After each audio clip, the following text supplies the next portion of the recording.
Welcome in, everybody, again to the Weekly Joe podcast. It's episode 2. Thanks to our friends at Crimson Crossover. Follow them on Twitter at Crimson Xover. And you can follow us on at Weekly Joe Pod on Twitter. Here we are again. I'm Paul Graham. I'll be your host or moderator. Try to be the ringleader of this bunch tonight. We'll go through with introductions. We have a special guest tonight. We'll get to him last. But Meghan, let's lead off with you. Yeah, I'm Meghan Dennis. Back from Albuquerque. Back from Albuquerque. Yep. She's been there and back. All right, go Hunter. Hey, Hunter Johnson. All right, you want to shout out your hat there? Yeah, thanks to Blue Caddy for sending me these hats today. Okay, great. Roger. Roger Myers, back from a quick trip to Destin. The Southern office, and our very special guest tonight, Drew. Introduce yourself. Tell us a little bit about who you are, what you do, why you're here. Yeah, I'm Drew Champlin. I grew up in Tuscaloosa, went to Central High School. Big Bama baseball fan since probably the later years of the Schallenberger era. So I remember guys like Al Drumheller, Tim Bogie, and Juan DeBrond, and Mick Kearns, and those guys, and just pretty much followed the team through various degrees over my life and career since then. I used to be a sports writer, not anymore. Hosted the Champs Corner podcast featuring Mark Jennings, and he gave me some player comps for 3 of our guys that we'll get to near the end. So that should keep everybody glued in for at least the next, I know we got 100,000 or so listeners anyway. Should keep everybody dialed in. But yeah, follow the team pretty religiously. Go to however many games I can secure tickets for, and just happy to be here. I hope to get invited back again. Any chance we could get Mark Jennings on with us? He could be on one of these panels with the purple egg, does he not do these anymore? So he and I recorded a special podcast for the people at the Motor Lodge Hotel on Pasadena Avenue and before the Rose Bowl. That audio has not been leaked to the public yet. It may be in someone's Google Drive, but it hasn't been updated. Maybe that gets leaked out. It'd be a little dated, but I think if you got Mark after the baseball transfer portal subsides in July or August, he could probably give you a comp of next year's roster, because I'm sure, like most every sport, it's going to turn over a lot. Yeah, at that point, we'll turn into the bi-monthly Joe. We're not doing a weekly podcast in August. Going through the summer. We'll cover our guys' adventures at the Cape and in the various summer leagues. Shout out to Crimson Crossover art department. Our logo is great. I love that logo. And kind of came up with the idea, gave it to Christian. Next thing I know, boom, it's exactly like I liked it. So if you want a copy of it, let me know. We'll splatter it over everything. You can print it, do whatever. We enjoy having that back there. Hopefully you're probably watching us. You're obviously watching our YouTube version. We're also on Spotify and Apple Podcasts, and we'll get these out and keep them linked. Follow all of us on Twitter, and you'll see this many times during the week. You'll have links to it. Shout out to our midshipmen. Probably can't see it. Maybe there it is. There we go. Playing Army this weekend. Final weekend of the Patriot League for them. Had the Get You Swaller last week. This week we've got the Beat Army, and it's not doing great with the screen there. But hope everybody's got a drink and ready to roll. Everybody good? Let's go. All right, let's get to it. All right, Alabama baseball. 4 games to cover this week. And a lot going on in those games, particularly last weekend. Another big series coming up this weekend. First thing I want to get into is just, it's that time of year. What are we, about 40 games in now, Roger, I believe? 41 yesterday. 41 with 13 remaining, assuming the JSU game doesn't get rescheduled, then we get into conference and beyond. Injury bug. All right, we're starting to feel it. Everybody knows about the pitchers, obviously, and the guys that we've lost for the year, Riley and Banks, and the big impact there.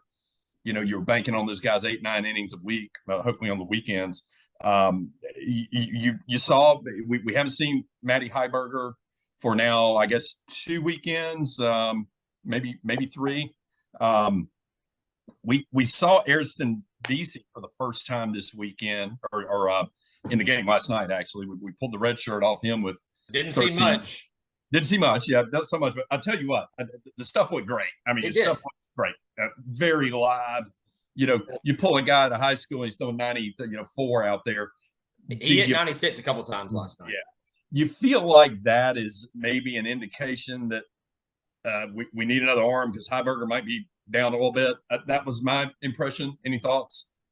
That, along with the Hagan Banks thing, I felt like they were like, let's try to prepare ourselves to have a few additional arms for Hoover and for postseason play.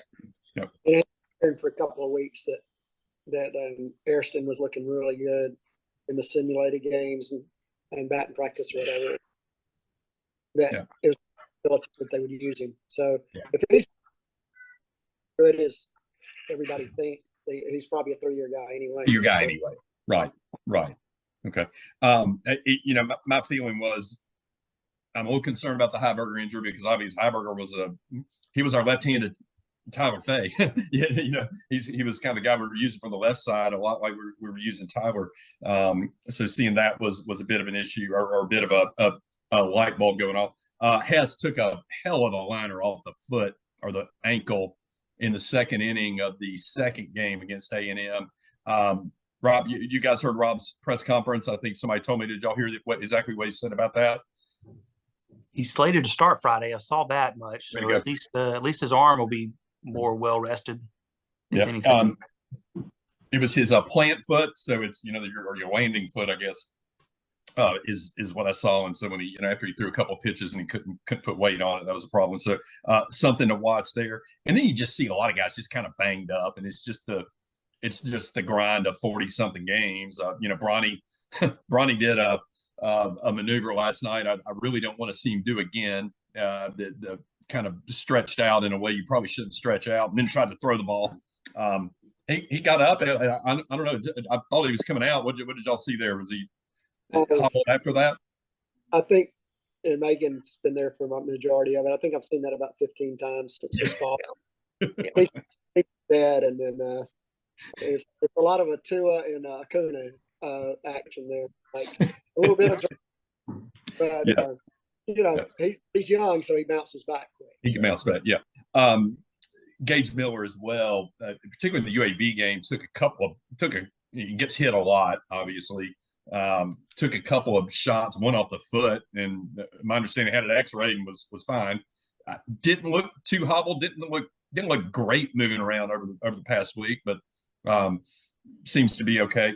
Bryce Evelyn, I thought, looks like he's moving around pretty well. He did look better, especially defensively, I thought, and then didn't just look like hobbled getting down the line. Yeah, he laid down a bunt last night that he didn't beat out. That maybe in another 2 weeks he maybe beats out. It was kind of bang play there. And then Mac, I mean, man, what can you say about Gassetti back there this year? Just day in, day out. Even caught the midweek game here. Caught 3 games and. I mean, I guess I was within about 24 to 28 hours on between Friday and Saturday. Got to be banged up, and obviously has been reeling a little bit, but gets his first 2 home runs that we'll talk about later on the weekend. You concerned about these? What's your biggest concern injury wise? Anybody? Not to lose. Want the pitchers to stay healthy. Lose another pitcher. Yeah, another arm. And Evelyn, every year he gets hurt, multiple. Right. Unfortunate, like jamming a shoulder or tearing his hamstring or whatever it may be. So defensively, we really need him, and absolutely, it really hit. So sure. The team was just. We talked a bit about it last week. The Arkansas series.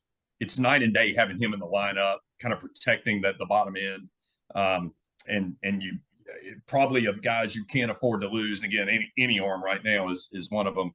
But I think from a defensive standpoint, you're right. He's probably it. Maybe no more. It feels like maybe we're a little more bitten from the injury standpoint than a lot of teams I'm seeing around the league. I'm not seeing the bottom feeders of the league that much, but. It didn't seem like A&M was missing a lot last weekend. I hadn't, noticed Tennessee or even Arkansas. They all seem pretty healthy, but just bears watching. I thought it's something we just kind of queue up at the start here.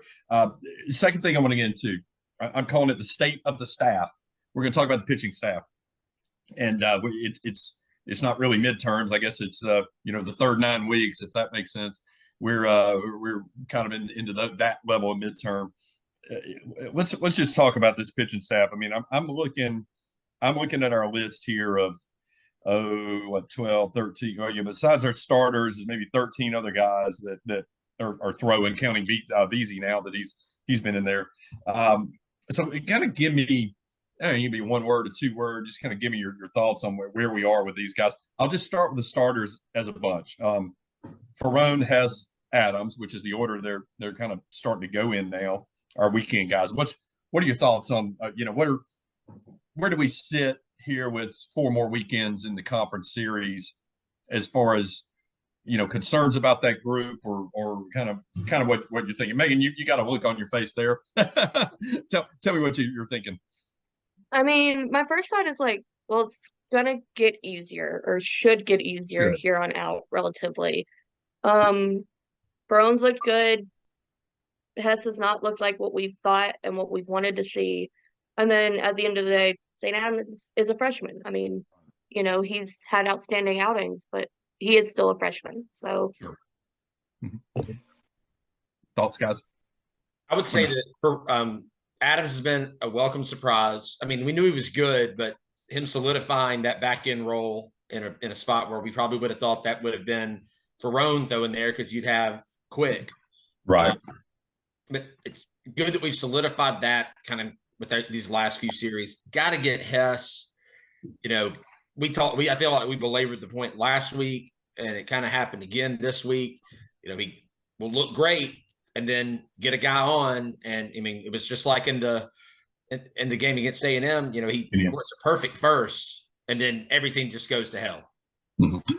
And then it went. Yep, Drew. And then the line drive. Yeah. Line drive off the foot. I guess that was there were a couple of guys on in the second. They already had 3 runs, and that was the second straight single after the right. Yep. Go ahead, Drew. Yeah, I was kind of thinking, well, the follow up to this would be, who do you put in his place? I kind of wondered, should they put Hess in the bullpen and just maybe he's a 3 or 4 inning guy following someone. Because he's such max effort. He still throws at 96 when he's healthy. Just see where that goes. And then if you don't have to use him those first 2 games with Ferrone and Adams, then maybe you put him starting in that 3rd spot. But there's really no one else you could do unless, like a Braylon Myers just been throwing well. But I think for those 3 guys, what I really want to see this weekend is these guys, at least 2 of them get past 6 innings. I mean, Ferrone really hasn't done that. Yeah.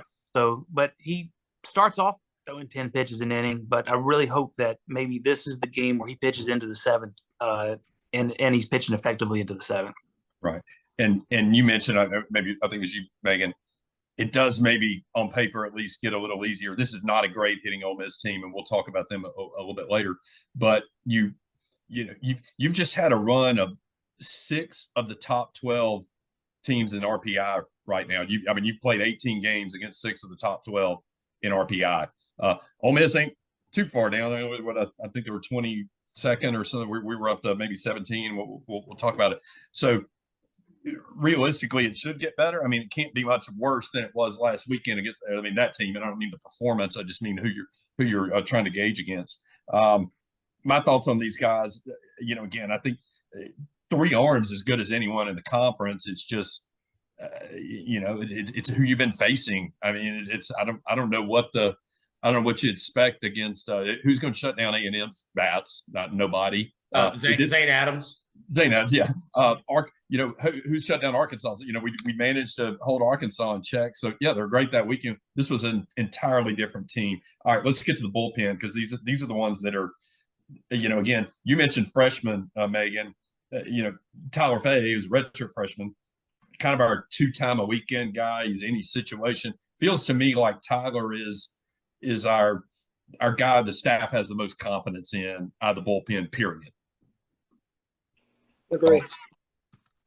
Yeah. I mean, yeah, he's the first guy that's coming out there. He was the first guy against A&M on the first game on Friday, and then was the first guy on Saturday. Thankfully, he only threw 28 pitches on Friday, and we were able to bring him back on Saturday. But yeah, he's clearly the first guy, the guy they feel the most confident in. Yep. And I think the good thing about him is that they're confident in him the first Sanford game. Let's bring him in and shut down the last inning, even though, he probably had no plan of pitching that day. They thought AD would close it out. He's probably wearing turf shoes for the first 5-6 innings of that game. You'd bring him out there when your starter goes down in the early, or you got guys and gets they get run in the second or third inning. You bring him in then. If you need to bring him in the seventh, you can bring him in there. So very versatile, I think. And again, you go back. He's a freshman. He's having a good outing. He's having a bad outing. It just is what it is. And also, I would say he's a guy that could, if you are able to work deep in Hoover, let's say you have to play Tuesday, he's maybe a guy that you might end up having to start. Yeah, be an opener kind of deal, like a 3-4 inning opener, get you out of the gate for AD. Well, I mean, a little bit of AD and Fade to me are a little similar in that regard. You got good outing, bad outing, but sometimes with AD you get a little bit of both in the same outing. For instance, he shuts down. He has a 10-out save. Technically, he won it, but I mean, it was kind of a 10-out relief outing the other day. Really throws one bad pitch, and that's an inner half fastball to Laviolette. And I mean, he's gonna belt that out off anybody. How do you feel about AD season relative to his progression? And you expect a big jump. I mean, right? You kind of like where he is 2 years in. Like where he is 2 years in, I think the expectations were really high after last year. Yeah. But still think that he's had a good season so far. Kind of shocking, and I just realized this in SEC play, he still doesn't have a save. No. But that's because a lot of, for instance, we bring him in and he gives up a bomb, and oh no, it's a tie ball game and we're down by 1, and then ends up getting the win. Yeah. Yeah, he's 4-1 record wise, and then 3-1 in SEC play. In SEC play, yep. He's vultured a couple of wins, as we call it, right? A vulture. Well, I think those have all come after blown saves. Yeah. But he knows what the most important stat in terms of pitching is, and that's the all-important pitcher win. Yeah, you look, though, that Texas A&M game, I mean, he gives up the bomb to Laviolette. I was watching that at home, so there's a couple close pitches that could have gone his way that didn't. And then struck out. Yeah, and so I think that happened with Faye Friday before he gave up those runs. But AD after that, he really settled in. I think they got an under and run off of him. That we made a couple blunders. That might have been the inning that we threw the ball into center field when Hodo had the pickoff. I think Braun booted 1-2. But man, he was really good. I thought those last 3 innings. I post on Bama Online, and people are complaining, why are we putting him in this early? I'm like, dude, who else are you going to put in? You had no other option. Yeah, you can't just wait 3 innings and hope someone keeps the lead. This is your best guy, and if he blows it, he blows it. But I thought he really pitched well, and I'm glad he got the win. Yeah, Roger. That I concur on all that. 71 pitch, 75 pitch outing. Yeah, I mean, we've had to use it on Tuesdays a lot. Yeah. Glad we had that big inning so that we could get away from having to worry about that. Well, there was some thought he might have ended up being a starter in preseason, right? I mean, it was, they had it down to, it was AD, Ferrone, and Moser that they were right on the third sport. And that I don't know who we would be using on the back end unless we had last year's Moser going. Because I've said several times what a dog he was at the end of the season last year. I mean, he was shut down. Once he really got healthy late, he was really he was money. He was money. Of course, we're not talking about him yet, but I mean, he looked like that. Right. Colson Buchanan was the next one I was thinking. He's seems like a guy they trust. Seems like a guy that can eat up some innings. He reminded me a little bit of like the Jake Leger of the from the lefty side before, where they're trusting him. He can kind of rough outing the other day, but we're definitely still going to him. I don't think the staff's lost confidence in him. even with a couple of bang up outings because he's thrown a lot. He's been transferred in. Meghan, thoughts on him? I like Colson. I think maybe there's been a couple times when it should have been just a slightly shorter leash where, it's been a good inning or a good 2 innings, and then we've run him out there again. And it's like, we got to have that hook at some point. Got to be quick, a little quicker. Yeah. Through 71 in that 19 to whatever it was, 19. Yeah, the crazy game. Yeah, yeah. 3.2. I mean, he eight innings up, which was good for Sunday. Sunday. Yeah. Mm-hmm. Two together. I'm sorry. Two together here. I'm consider put them kind of in a kind of coming on. These are guys that I think are getting some momentum. Austin Morris, obviously. Sam Mitchell, who had a little bit of a rough outing in that A&M game, but I think it feels like somebody that the staff wants to use in these situations. But we'll talk about the Sanford game a little later. But I really thought that performance last night, kind of coming in with guys on base for Austin. That I was, and he should. The run he gave up, he should. I mean, no. That was defense has got to help him. Yeah, it has to be caught there. Mm-hmm. I think. I'm sorry. Go ahead. No, I was just. All. I think Austin's a guy maybe that is starting to kind of ease his way into weekends. I mean, obviously you're not going to be midweeks, but I think he is somebody they're going to get a little more out of. A little bit on the iffy side, or it's kind of a mystery. Braylon Myers, who we've had a lot of confidence in, we haven't been using him until last night for an inning. I'm just wondering if he might have had a forearm or something that we didn't. It's got to be it. I mean, he's got been too good. One of the lowest ERAs on the team. His ERA is under 4 in SEC play. Overall, his ERA is under 2. But just think that he's got to have some arm soreness. Mm-hmm. He pitched last night. He closed it out, looked really good. I wonder also, he's a bit of a fly ball pitcher. He's kind of prone to give up some of those. And so maybe you're thinking you pitch him against Texas A&M in that close game, the Saturday game, maybe that's not the best spot to put him in. Right. Maybe, Tennessee did great. So, I mean, maybe that contradicts what I just said. But, I think he hasn't, in the past, in the first couple of years, he did, but he has not given up that many home runs. Not really. Rolled down below.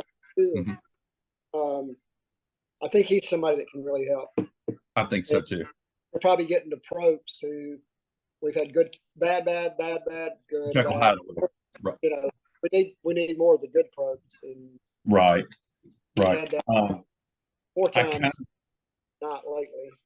Yeah, I kind of had Probst and Moza kind of in the same boat because they've had some good, they've had some bad, but both looked really good last night. I thought, to me that's how a midweek game ought to go. You get guys that you either need to get work or that have struggled a little bit on the weekend and get a little more confidence going into a weekend. So I think last night we threw 3 guys that pitched really, really well that should bode well. Hopefully will bode well for this weekend in Probst, Moza, and Myers. Yep. And I mean, in Austin. So in Austin, really. Yeah. So really 4. Yeah. Then you get into some there, Jansen Kinty, I think a small sample size. Meghan, thoughts on him? I mean, obviously a world of talent there. It just needs more reps. I really think that's what it comes down to. I mean, I think the staff likes him. It's just, I don't think there's been a good place to really let him get those reps in yet. So maybe later this season, maybe it won't be till next year, but I think the kid's going to be a big role for us at some point. Sure. And I would also say, Paul, moving forward, and maybe you were about to get to this, with us not playing in the midweek anymore, you're going to be able to pitch Cade Snell. And with him being in that DH role, you're also not burning his bat.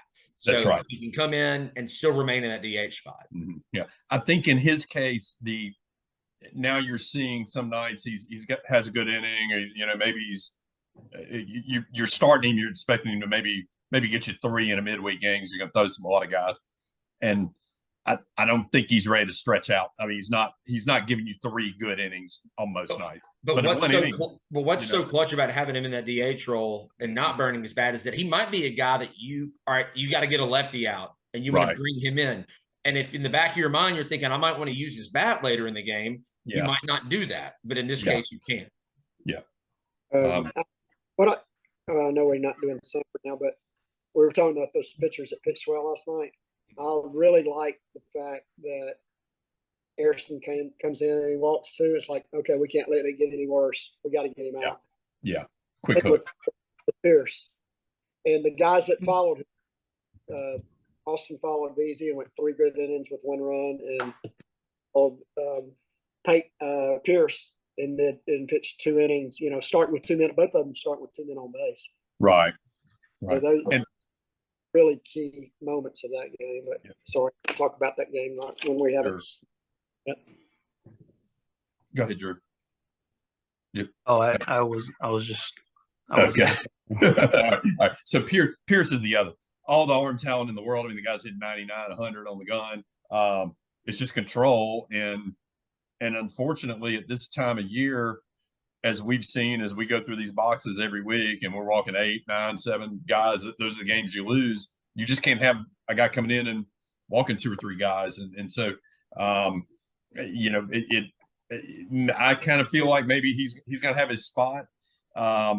At some point, we need an inning out of him. Maybe you need him to shut down the 8th so you can get the AD in the 9th, or shut the 7th down to get the AD in the 8th or 9th. And the other thing is you kind of run out of options here, right? I mean, you're for high leverage guys. I mean, you might just need a power guy. Hey, go get me an out. Just don't walk guys. It's just tough on the coaches, I imagine, when you're trying to find situations that they can ease into and be successful. And if they're not, it's hard to go back to them, right? It's just hard to make that move. So we'll see how they handle him. Again, somebody mentioned a short leash. I mean, that's kind of where I feel like he is. We mentioned would love to have a lead this weekend, a comfortable lead, and be able to throw him in an 8th inning and get an inning and try to just get him some confidence. Right. That's what they were trying to do last night. Mm-hmm. Yeah, we saw that with Probst a couple of weeks ago. Not thrown in a while, comes in, has a big inning, comes off the field, looks like he's really pumped about it and full of confidence. I mean, who knows? But Heiberger is the one. I mean, we're just really missing that guy because he like I say, he's our left-handed Fay. You got Fay on one side, you got him on the other. You can throw those guys, and you can throw them on back-to-back nights. You can throw them Friday, Sunday. I think the state of the staff without him is certainly a little tenuous. Especially if we've seen the last of him this year, and I don't know. I mean, I have no clue. And we definitely miss. Where do you think we'll see? Where kind of a VZ, same deal? You think you're in we got a big lead or a blowout or kind of a similar situation? Pierce, like if you can find a time to get him, because he needs to get back in there. We've already burned it. Like we need to get him another opportunity. It'd be great maybe if next week at Troy, or even if we, I realize I'm kind of counting my chickens here in terms of like, if we have a lead at Ole Miss, I'd love to have a lead at Ole Miss, but if you can get that, it'd be a great time to put him in. Yeah. So in general, I mean, wanted a good clean inning and then build the confidence, and it's kind of like you said, it's now like, well, we get 2 men on base, we can't bring him in. Well, I hope that we didn't mind death him like Saban would with most kickers, like Saban did with Bulovas.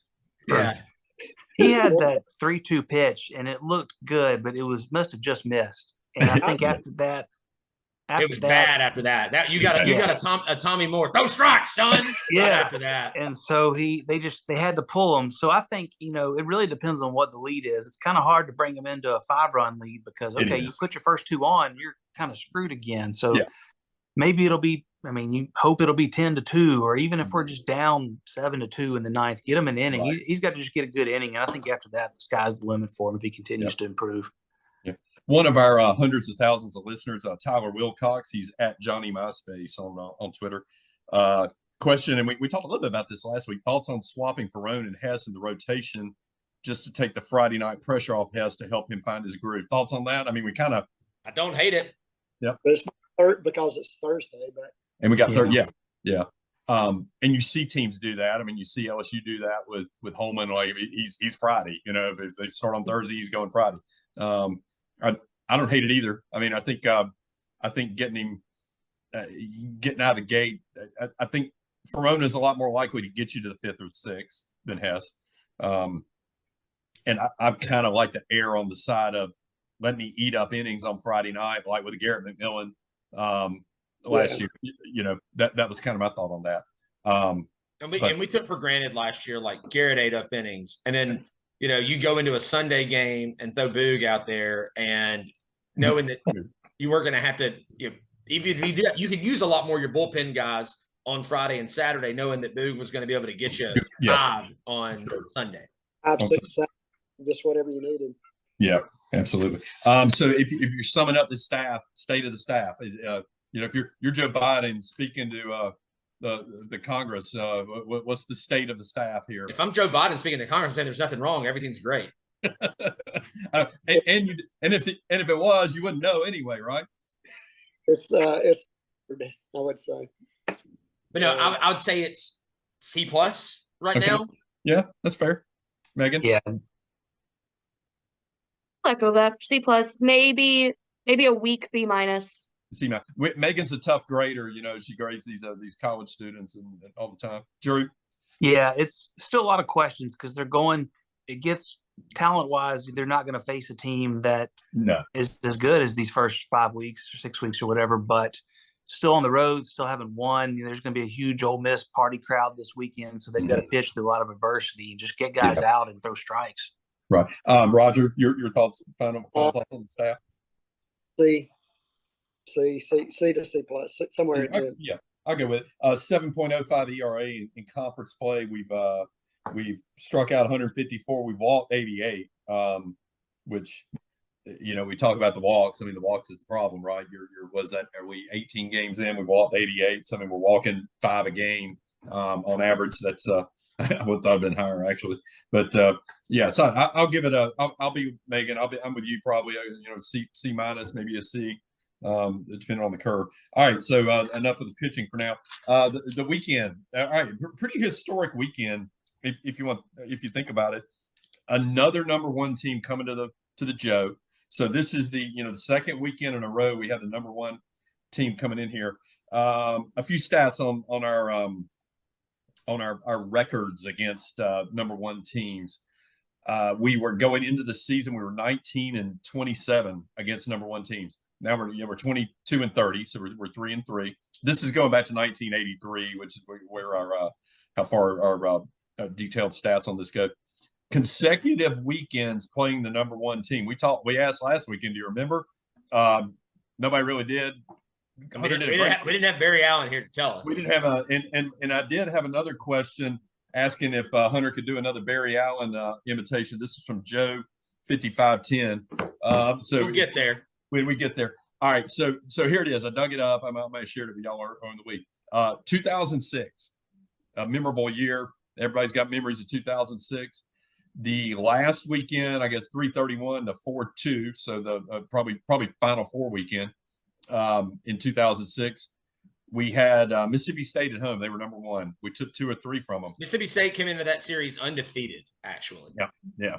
The next weekend, we go to South Carolina, who's number 1. So the 7th through the 9th. And we took 2 out of 3 from them as well. So a pretty remarkable run there. We were a damn good team in 06. That 06 team was really, really good. Really good. Yeah. I mean, this is of course, the ending was agonizing, but so we go in those matchups. Yeah. Yeah. You're breaking up a little bit. I'm sorry. I just said that what they came out between the 2 years, 7-5 against 4 number 1 teams. Against number 1 team. Yeah. Yeah. So we go 4-2 those back-to-back weekends. One was at home at the Joe. One was the old Joe. One was on the road at South Carolina. I don't know if they had the new park then in 06 or not. I can't remember. I think that was still the old park. Old park. So maybe a little bit after. So this would be the first time going back in history that we had number 1 team coming to the Joe back-to-back. So that was what really made it remarkable. A lot of times you don't play 2 weekends in a row at home. Last year, you recall, we had 5 games against number 1 teams. You remember? at LSU. They were number one that weekend. Wake. Wake. Oh, Yep. not Wake. Tennessee. Yeah, go ahead, Drew. Tennessee was not one of those last year. I don't That was think 2 years ago. Yeah, it's 2 years. Yeah, 2 years ago. Okay. Yeah. Yeah. Last year we Wake in the Super was number one. We go 0-5 against those two last year. So again, a pretty remarkable thing to be a part of this past weekend at the Joe.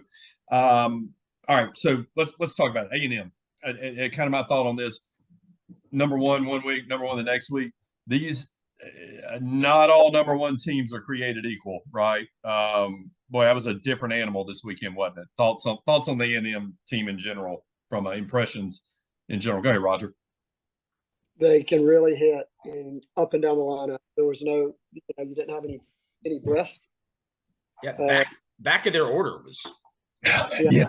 They killed us. Take a break. And but on the other hand, they were number 2 pitching staff. Yeah. And we knocked every starter out. Early, and which nobody else has been doing. But we just couldn't. They're just it's a lot of these lineup.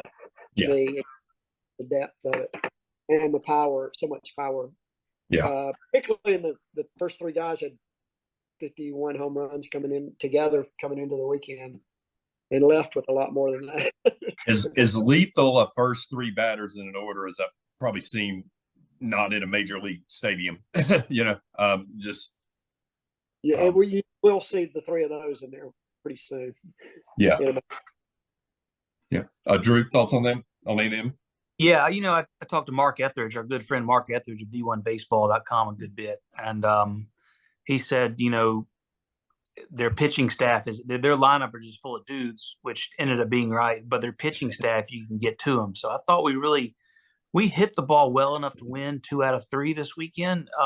But A&M's batting order is just so tough. You just can't. If you get a guy out twice, that third time he's probably gonna have a triple or a home run. Like right, Grahovic, I think. Grahovic, the it was guy. Like he was.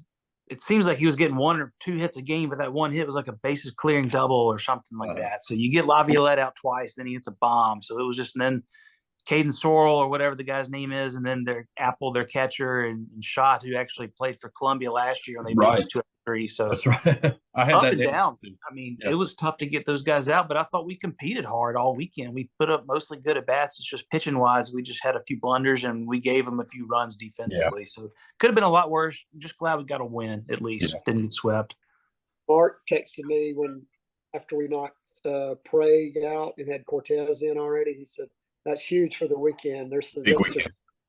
Far." And ended up being big for Saturday. Yeah. I'm sorry, for Saturday. Yeah.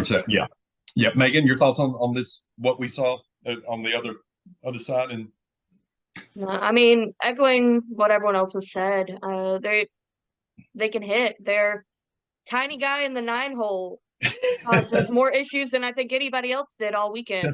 Travis Chestnut. Yep. Yeah. He didn't necessarily get hits, but he just got on base. He was on base. On base all weekend. Yeah. Yeah. Triple in the Saturday game. Yeah. No weaknesses. I pitch, just on base somehow. Mm-hmm. Yeah. No weaknesses out there. They're solid defensively. Here's the thing that I recognize, and maybe we might mention this last week. They have a lot of transfers. We do too, but a lot of lineups too. But up and down that order, of course, Braden Montgomery came over from Stanford. He's from Madison, Mississippi, so he's a southern guy, but had played at Stanford. The ball jumped off that guy's bat, I think, harder than just about anybody I've seen. The ball he hit off his base coach over there was just torched. So he came in from Stanford. You had Ali Camarillo, I think was how he says their shortstop, was Cal State, I think Northridge. Chestnut, who you mentioned, he was a JUCO guy, played at Temple College, their second baseman. Hayden Schott, who Drew mentioned, was on that Columbia team that came up and clocked us 2 out of 3 last weekend. In the games last year with Columbia, he went 2 for 4 with a homer in game 1. He went 2 for 4 in game 2. He went 3 for 5 in game 3, which is that 15-3 debacle on the tail end of that doubleheader. So he went 7 for 14, batted .500 against us. The last time we played somebody that had a good bat in an Ivy League game, we ended up with him on our team, was a Tommy Seidel. And okay, so shot of Jackson Appel, who you saw that name pop up a lot, their catcher, played at Penn, another Ivy Leaguer. Tanner Jones, we talked about last week, transferred in their starter, JSU. But also, we did some research on him and found out that he was a Barner. He grew up an Auburn fan. I was able to find some Facebook posts from his mom years back with him wearing Auburn gear. He was a Barner. Yeah, he's a Creed-loving Barner. Ted Burton, who was you saw him all week as a first baseman, I believe. He's from Michigan. So 6 of their 9 regulars in their lineup were transfers from, and not necessarily. I mean, you look at it. I mean, they're from a couple of Ivies. It's we saw that the first year. Is this Schloss's 3rd year at A&M? I think. Yeah, that's correct. 21, they had a really good team. I'm sorry, 22, really good team. 20 last year, they tailed off a little bit, but you remember that 21 team was just nothing but transfers, and he seemed to have kind of hit jackpot on everybody he brought in. Right? It was real good job. So I mean, and this is the way you're building teams now, right? I mean, you don't see a lot of guys throwing true freshmen out there at all these positions or homegrowing them. Now Grahovic, Sorrell, both freshmen, Texas guys. Laviolette obviously is a top 5 player in the conference, top 3 maybe. Just a sophomore, but another Texas guy. So 6 of 9 are transfers. I will note this: our favorite player on the team, Blake Benderup. Absolute unit. Also, shout out Luke Ratliff, RIP. Benderup, I barely know her. We know her. Not a transfer. Benderup is a homegrown guy that's been in that program. I think I yelled out when he came up to bat. I was like, somebody check his birth certificate. Yeah, he was freaking absolute unit. Look at the size of that lad. He was just there to look, though. Yeah. And then the other, Evan Aschenbach, one of the relievers that threw. I think he come in 2 games. I know he threw in the second game, didn't throw in the third. That was only one. Yeah. He's a JUCO guy. He came from Blinn, which is obviously where Cam Newton came from. Old Soda guy pitched in 2 games. Yeah. SD instead of SODA. Yeah. Steo, I think maybe how you say it. Do you think that the Thursday night rain out and having to pile those 2 games into Friday, which we lost, any effect there? I mean, anything you think of there? I mean, it certainly affected the crowd. Because I know people that were coming in for that Friday night game who weren't able to go. I totally get why we did it. Like, I'm not mad about that. No, you had to. Yeah. You weren't going to be able to play Friday. I'm sorry, Thursday. And then you want to make sure that you don't get another situation like what happened on Thursday to make it where you can't get games in. Right. Both of those games in on Friday. Yeah. So you got 3 days to play those games. Let's get them in however we can. Yeah. Sunday was out of the picture. You cannot. Yeah, and you can't. You don't want to do 2 7s, which I think you would have had to do if you doubled up on. They were just getting killed on social media. Well, they don't want anybody to come to the games. Yeah, that's exactly. Yeah. I mean, certainly the vibe this weekend was a lot different than the one. I mean, the Saturday game was great. I mean, that's about as dramatic and good a game as we've had here ever. In the new stadium. I think the crowds that you mentioned. I mean, you got number one coming in again, and the fact that we kind of played in front of a pretty sparse crowd on Friday kind of hurt or just made it a little different.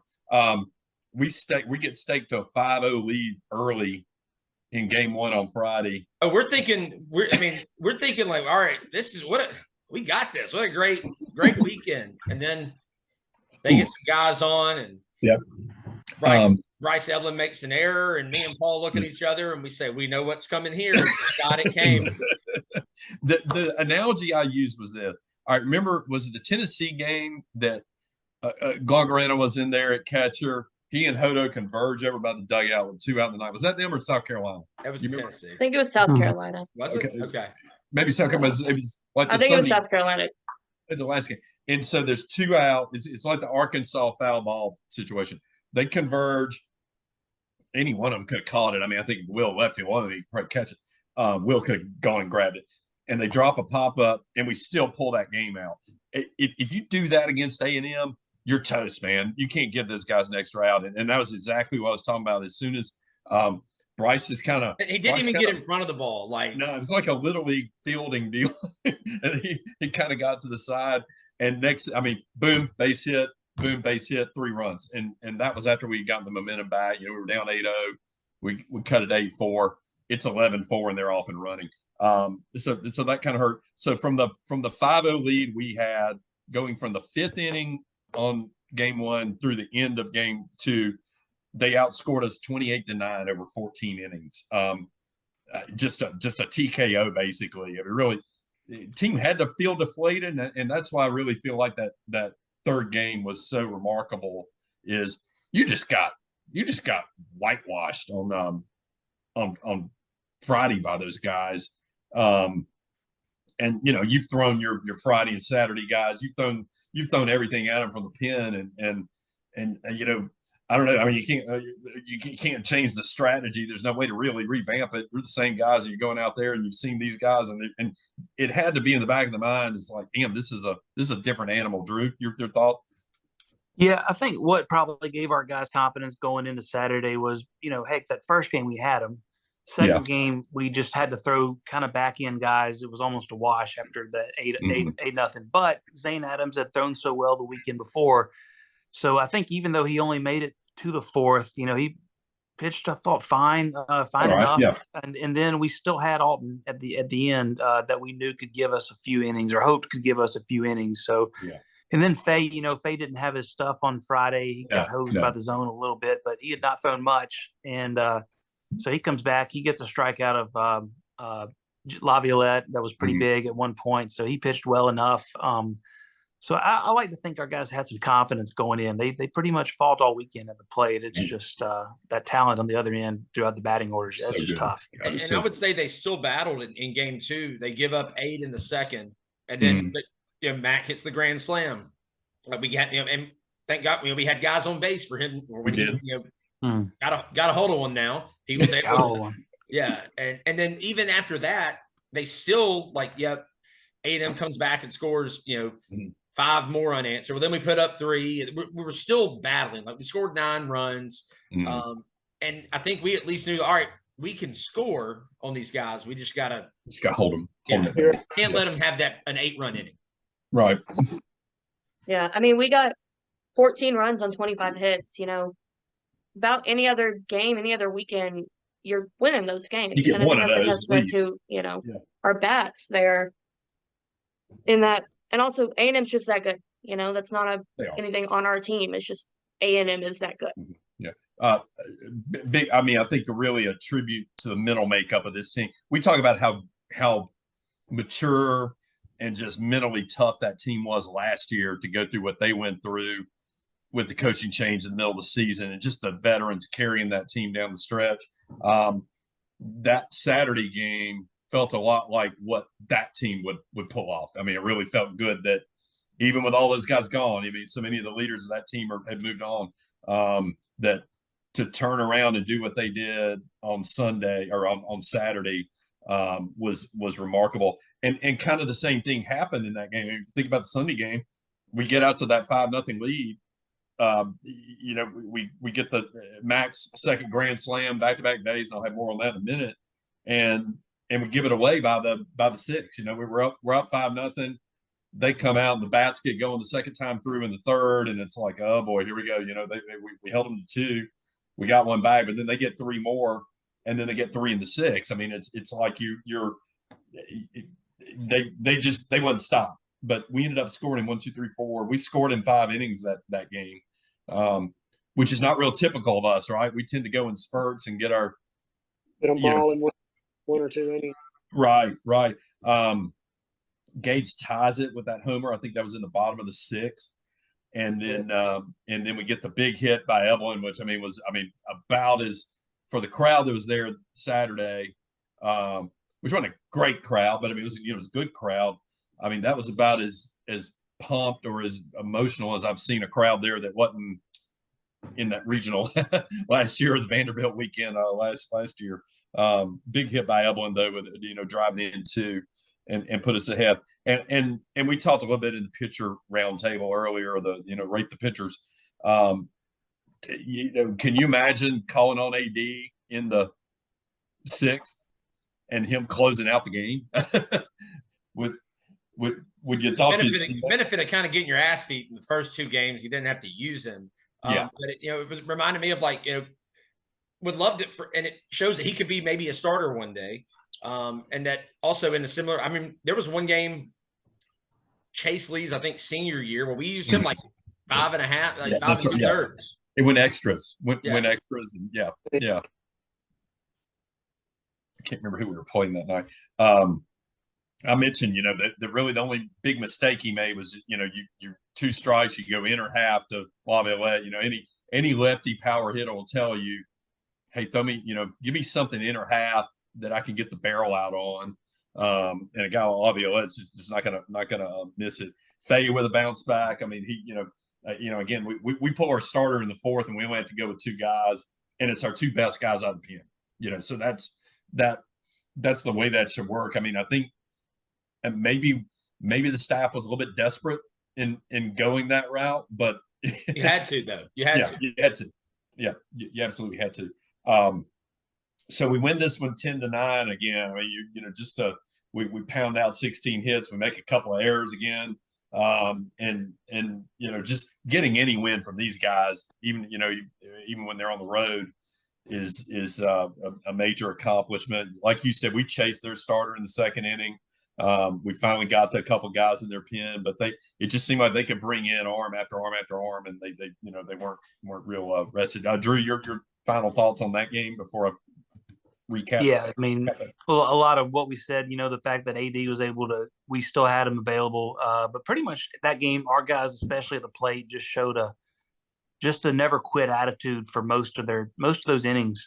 We had that bad inning where just putting guys on and making an error or 2, but I think we really just never let it get out of hand. And then we were able to, Gage got the clutch homer, Evelyn the clutch bases loaded hit. So really happy with the way our guys bounced back on that win, that game to get a win out of the weekend. Yeah. Like I said, I think you used the word desperation a minute ago. It felt a little bit like a desperation game because, I mean, if you lose that, you're 6-12 in the conference. You're 1 game up on the bottom 2, or at least the bottom one of the bottom 2. You're playing a team that's 6-12 going into the weekend, getting that 7th win. Now you got 12 against really the bottom tier aside from state. The kind of bottom. We're really the bottom 3 of the conference, plus state. And but while you got to go on the road for a lot of that, it's big difference. One game makes a huge difference, as we've seen in a lot of years.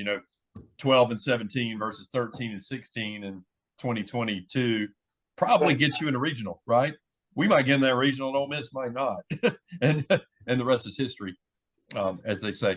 All right, so couple of notes from that game. Cade Snell, a 5-hit day. Cade Snell. That's a record. That's right. Last time we had a 5-hit game, you guys know?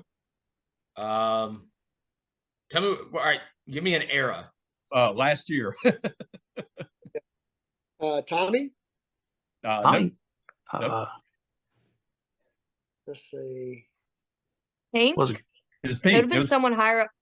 It was Pink. Yep. It was Pink, April 28th. So it was the LSU series. Oh yeah, Friday. Was Yep. it Friday?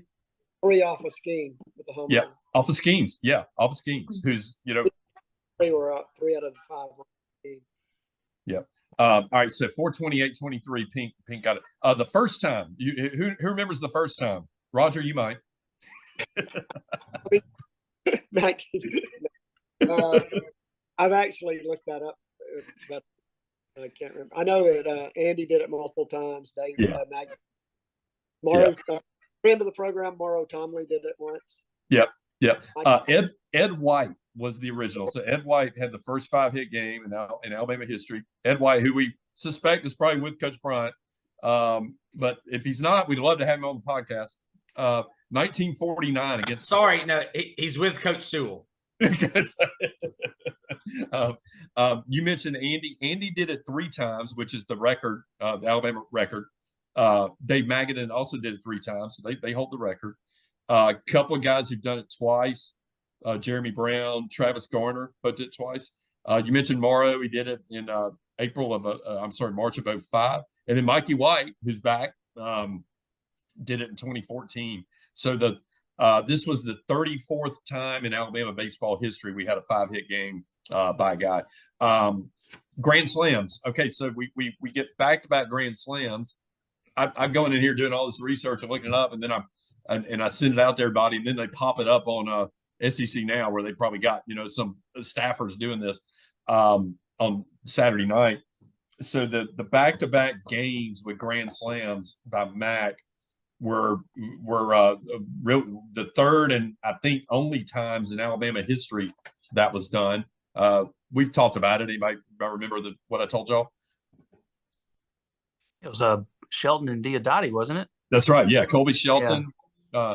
Colby did it against UIC, Illinois Chicago, last year in March, and then Owen did it on the Sunday of the College of Charleston series.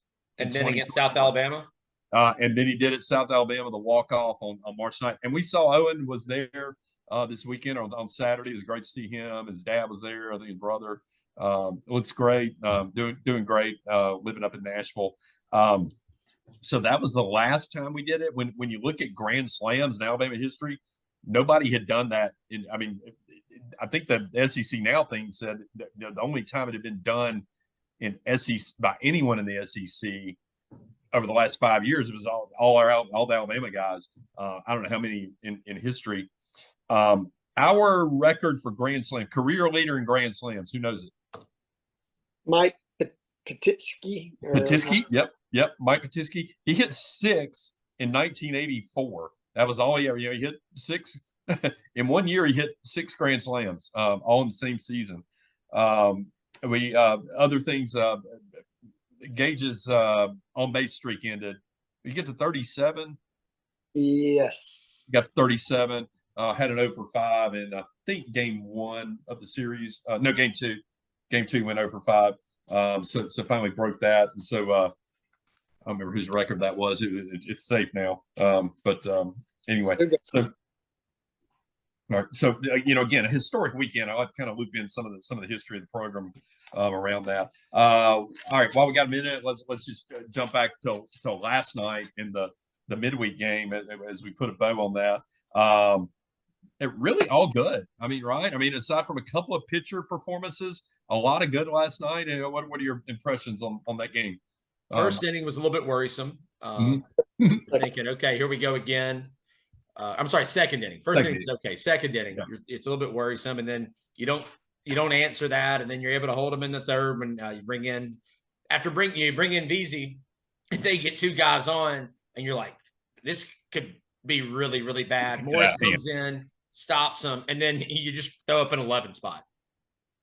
Yeah, 11. Last time we scored 11 in an inning. Anybody remember? 13 against Sanford, 2019. 2019. There you go. All right. Was that the night we hit all the home runs? We had 15 home runs that night. TJ and 2 people had 2 home runs in the inning. Yeah. Yeah. Drew, your thoughts on the game last night? It felt like to me kind of how a midweek game should work. Yeah.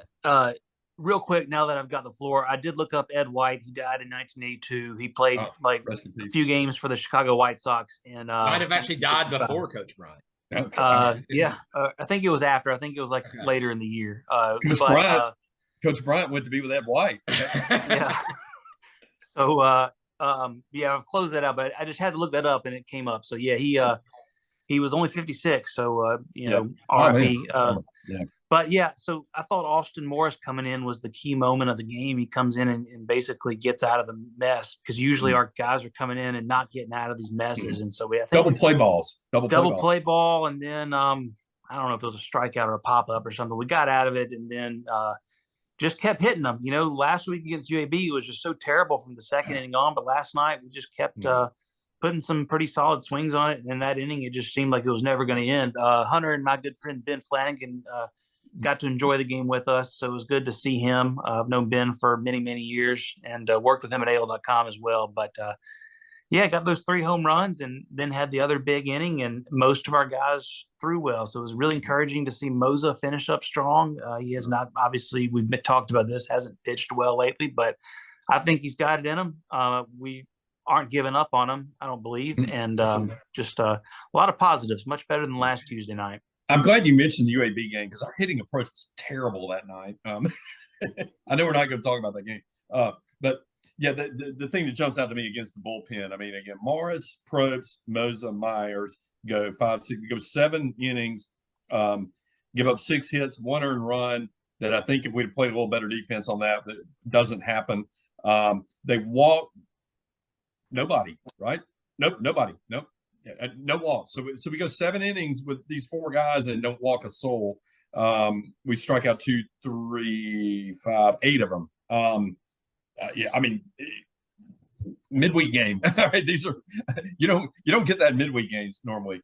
And Sanford has a pretty good offense. They've got some guys who can hit. You remember that game up in Homewood? I mean, they got some guys who can hit. Sure. Yeah. I think I told Evelyn we were up 11. Weren't we up 11-5 at one point? Yeah, we were up 11-5, and I think that was the same score of the game going into that inning that they in Homewood. I think it ended 11-10. Yeah, they had to win and run at the plate. Ballpark that you can hit a pop up out of. Yeah, and it pops right out.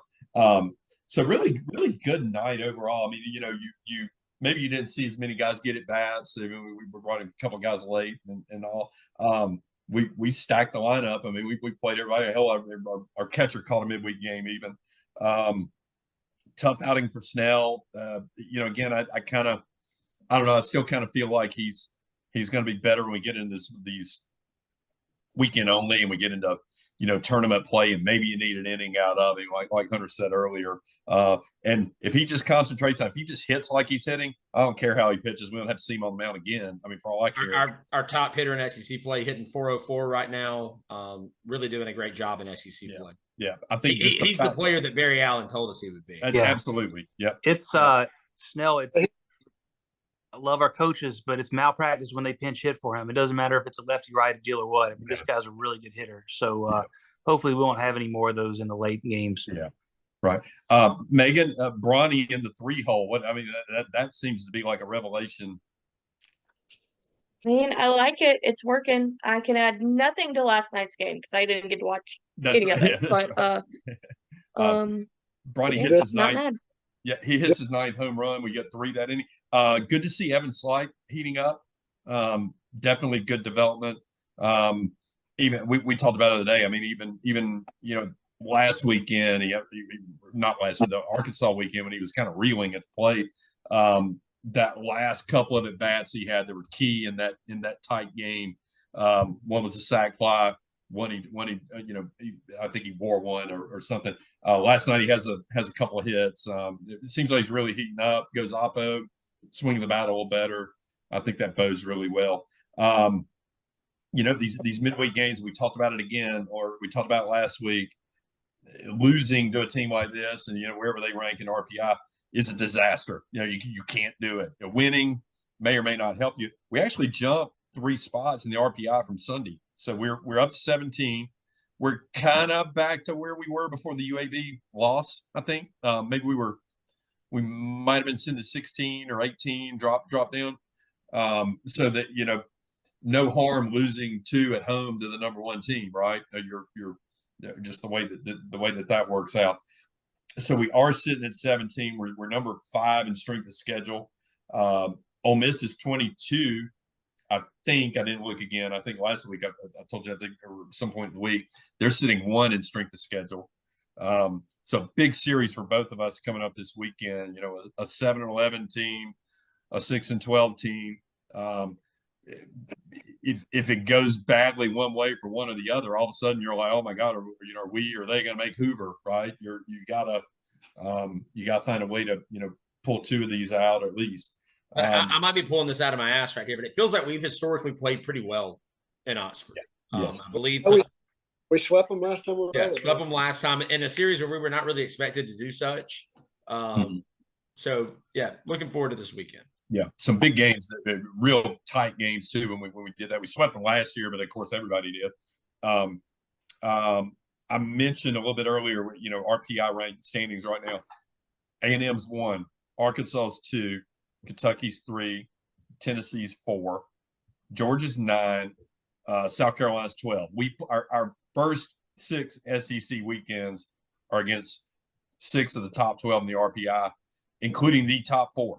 So, again, if we talk about people not knowing ball, anyone who would complain about where this team is after 18 games, there's not a lot out there you can look back on, like we said last week, and say, we could have had that, but we should have had this one.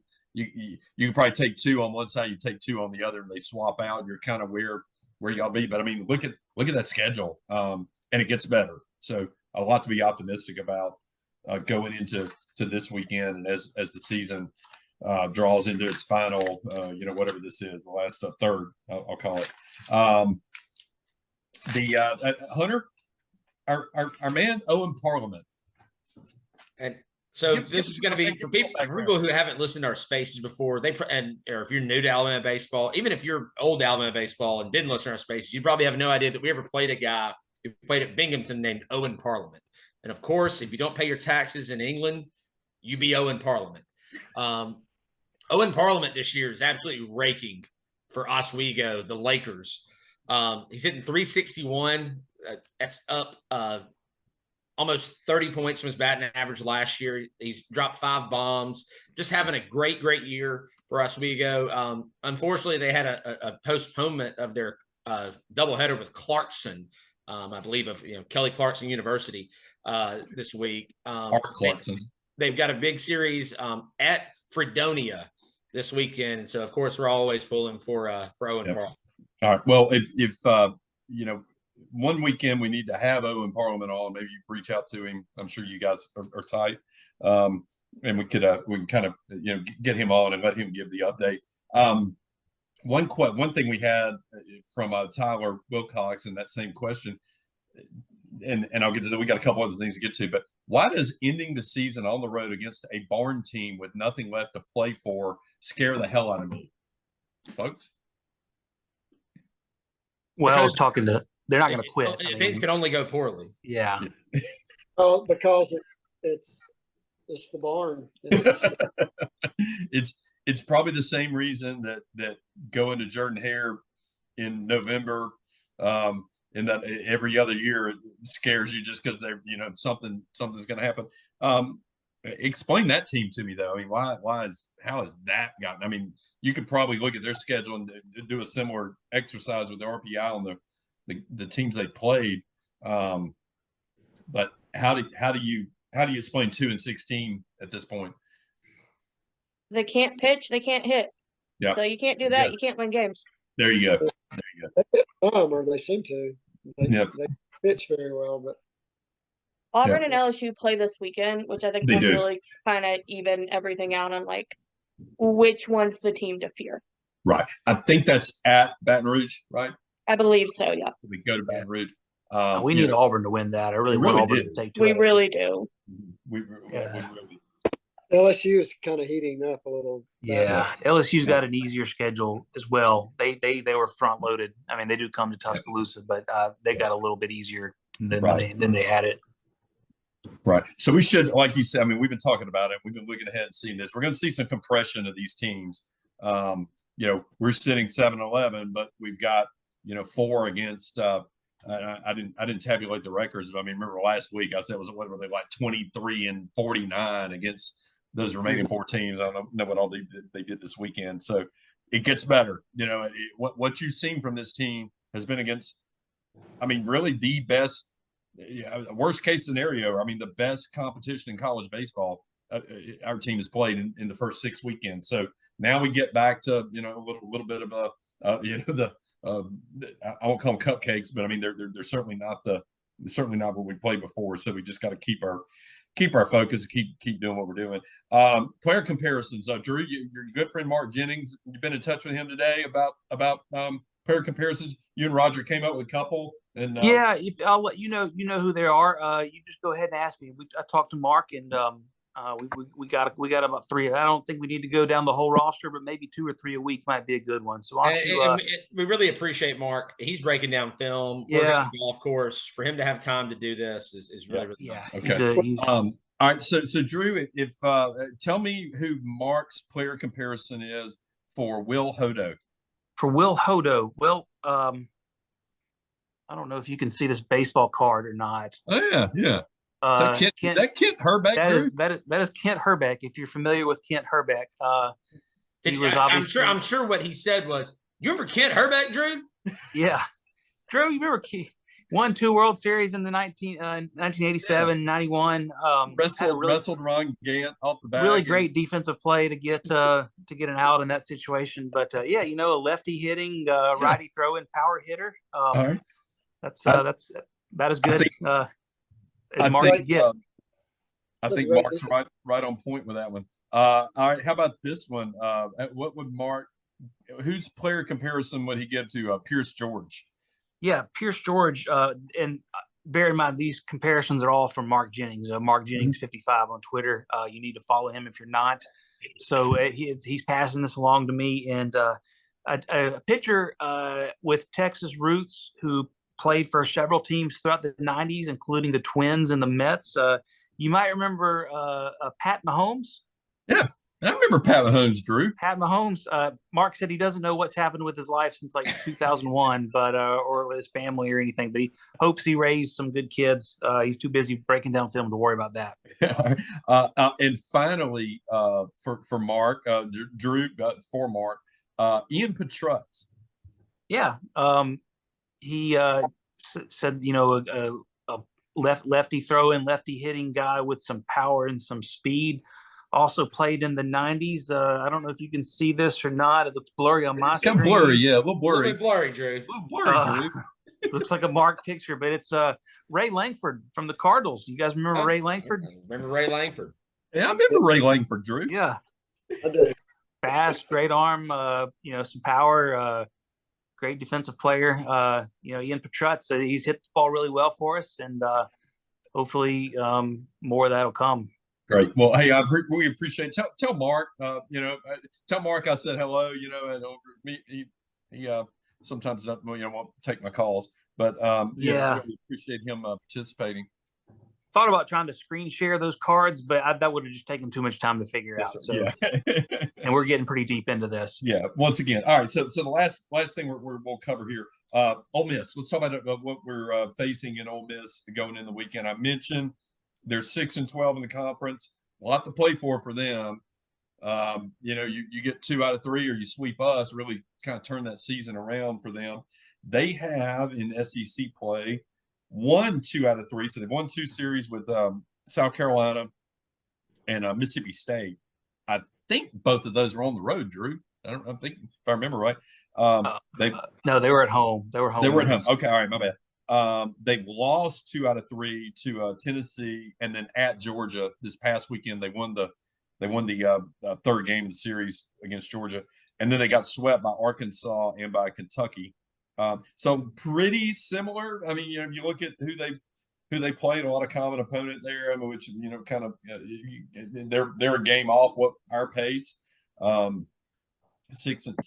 like we mentioned, we swept them there in 22. Am I right? Yeah, 22. Yeah. We swept them at home last year when they were pretty much mailed it in. Last year was a bad team. Last year I think they were 6-24 in the conference. Not a great hitting team. I call it average pitching, just by comparison, kind of high level stats. We're hitting 281 in the conference. Our ERA is right at 7. They're hitting 248 in the conference. ERA right at 8. So, advantage us in the 2 things that probably matter the most. Not a big power hitting team.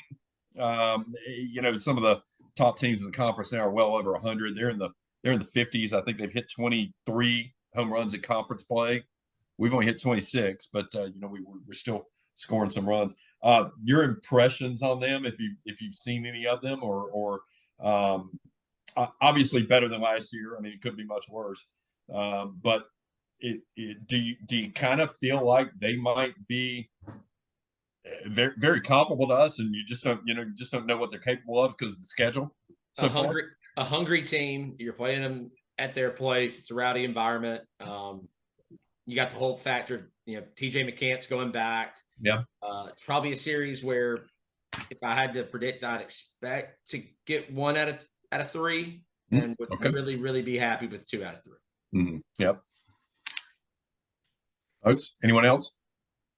I think we need 2 out of 3 this weekend. That's kind of one of those where schedule evens up. We were only 7-18. There's probably 2 wins we thought we could have had. If you're 9-9 going in, like Roger and Kent and I were talking last night, then you can kind of breathe a little easier. Worst case scenario, I'm thinking it's like going to South Carolina 2 years ago when we got swept, but definitely a series we need to win. And I think we can win. I mean, they're fine. They've won some couple home series against teams maybe even a little bit better than we are. But, I think we're if we keep our same offensive approach and we just, like Coach Vaughn said on the radio last week, just got to throw strikes. Can't give them don't walk guys. Can't walk guys. Right. Meghan?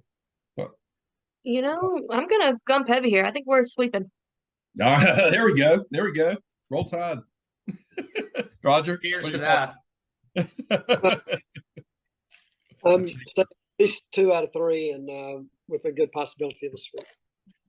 Yeah, I'm going to go 2 out of 3. I mean, I look up and down that lineup, and of course, anything can happen in these games. A couple of guys. I mean, Ethan, how do you say? Is it Legee? L-E-G-E? We'll find out this weekend. Is their leading hitter at 340 overall.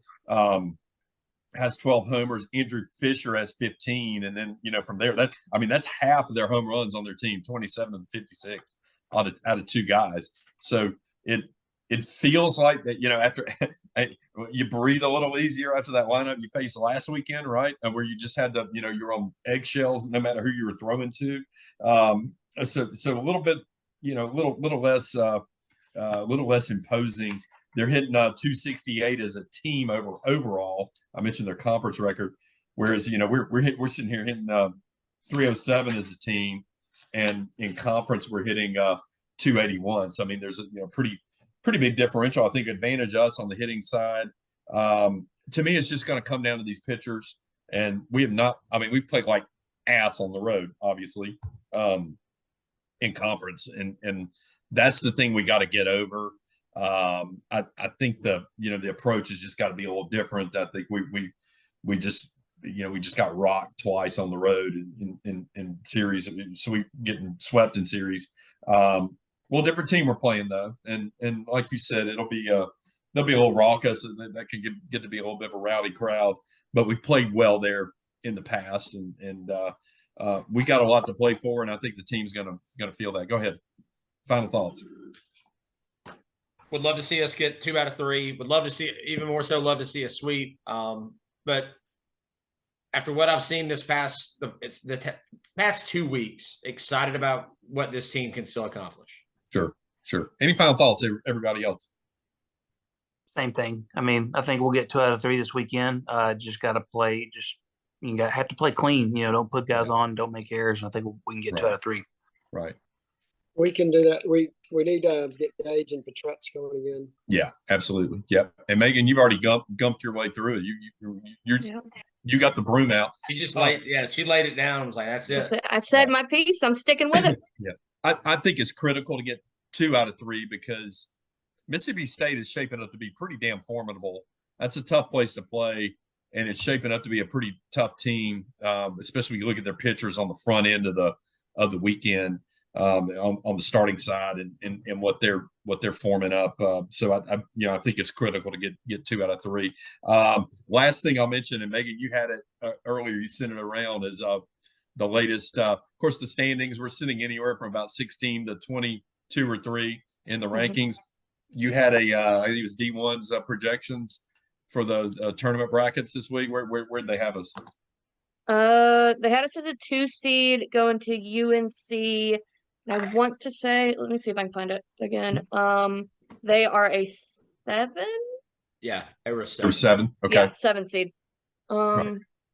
Baseball America had us as a 3 seed, which I don't understand, and I don't get that either. I didn't have Yeah. time to look at that one. Right. John Cohen must be somebody that they talked to about that. And it's kind of hard for, I mean, you don't see many SEC teams sitting at 3 just because you got so many, you got so many of the, the mid majors and the, what you call the automatic bids, that go out.